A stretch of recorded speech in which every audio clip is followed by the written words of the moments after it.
आज हम लोग बात करेंगे मीर अमन दहलेवी पर। ये बड़ा ही इम्पोर्टेंट, अहम और ख़ुसूसी सवाल होता है WPCS पे। ये हर साल आता ही रहता है।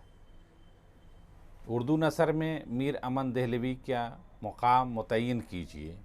मीर अमन उर्दू अदब की उन चंद शख्सियतों में से हैं जिन्होंने अपनी ज़िंदगी के बहुत ही कलील अरसे में इंतहाई शोहरत हासिल कर ली।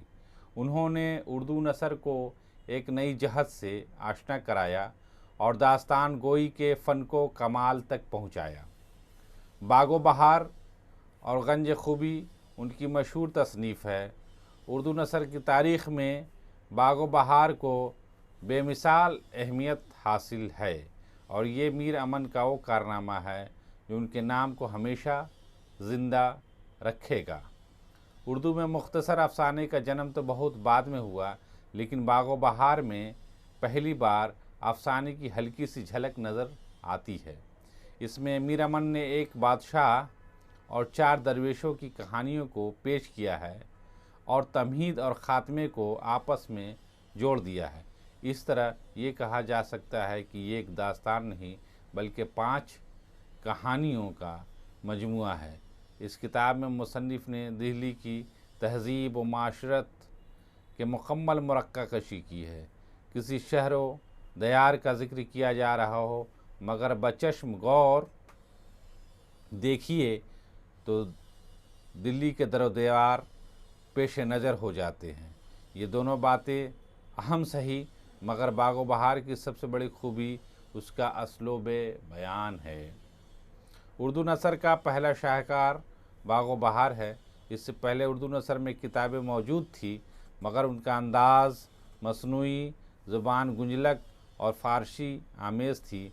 बागो बहार आसान, सादा और आम फ़हम ज़बान का पहला नमूना है।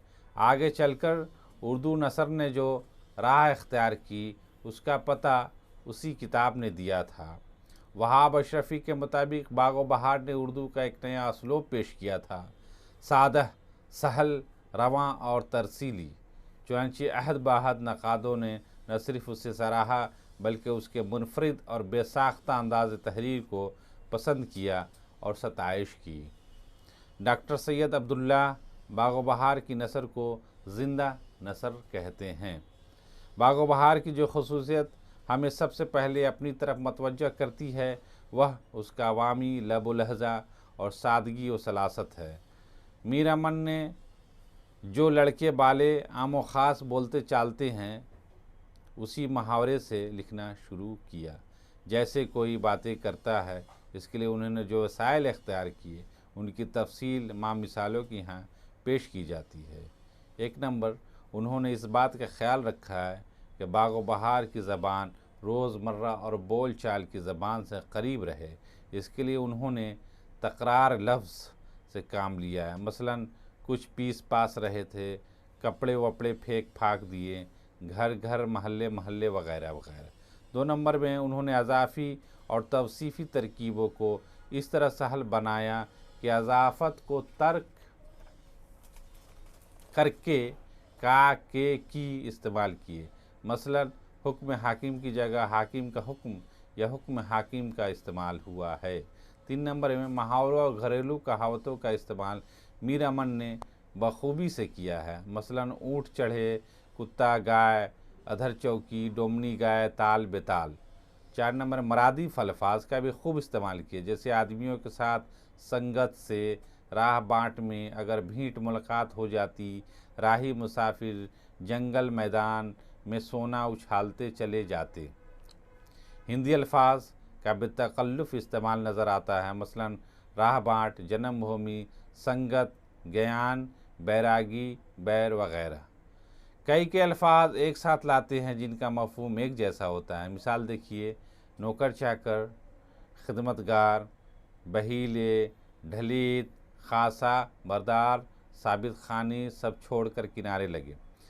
ऐसी तशबीहों का इस्तेमाल जो बिल्कुल सामने की है और नसर के लिए मौजू है कि उनसे ख़याल रोशन हो जाता है। मसलन फूल सा बदन सूख कर कांटा हो गया और वो रंग जो कुंदन सा दमकता था। 8 नंबर बाज़ शहरी वसाइल से भी काम लिया है। मुरातुल नज़ीर, तफदास और तजनीस जैसी सनतें बागो बहार में खूब दिखाई देती हैं। इसके अलावा कहीं कहीं ज़ा बदा का इस्तेमाल भी नज़र आता है। मसलन सब कुछ दिया, अंधेरे घर का दिया न दिया, ये बात सुनकर सुन हुआ। अय्याम जब तुझे देखती हूँ बाग बाग होती हूँ, तूने मुझे निहाल किया। रियायत लफ्ज़ी।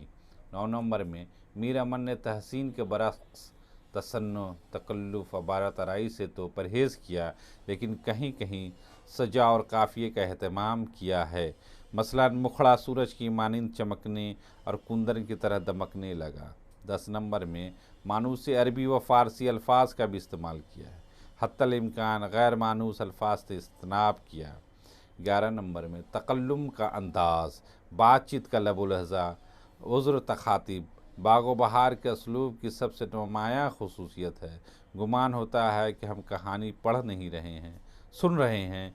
मीर अमन कारी से कान धर कर सुनने की फरमाइश करते हैं। मिसाल देखिए, अब खुदा के कारनामे का तमाशा सुनो, सुन ए नौजवान दाना, सुन ए अज़ीज़। ये है मीर अमन की नसर की खसूसियात। उन्होंने बागो बहार की ज़बान को ठेठ हिंदुस्तानी गुफ्तगू, हिंदू मुसलमान मर्द व औरत आपस में बोली जाने वाली ज़बान बताते हैं। बागो बहार की ज़बान आम बोलचाल की ज़बान है, जो कारी के जहन व नज़र से मेहनत व मशक्क़त नहीं कराती, बल्कि निगाह के रास्ते से दिल में उतर जाती है और पढ़ने वाला इस किस्से को अपने अतराफ़ का किस्सा समझने लगता है। बागो बहार की ज़बान तहरीरी मालूम ही नहीं होती, मुँह से निकले हुए तरतीब अल्फाज और छोटे छोटे जुमलों में किस्सा बयान किया गया है। मीर अमन की नसर की एक खूबी इसे जिंदा जावेद करती है।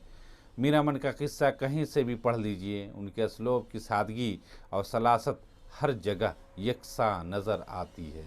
सैयद अब्दुल्ला मीर अमन की बागो बहार को जिंदा किताब और उसके असलोब को ज़िंदा असलोब कहकर अक़ीदत का वो खराज पेश किया है, जिसकी वो बिलाशब हकदार हैं। और डॉक्टर एजाज हुसैन बागो बहार को अदीमुल मिसाल कहा है।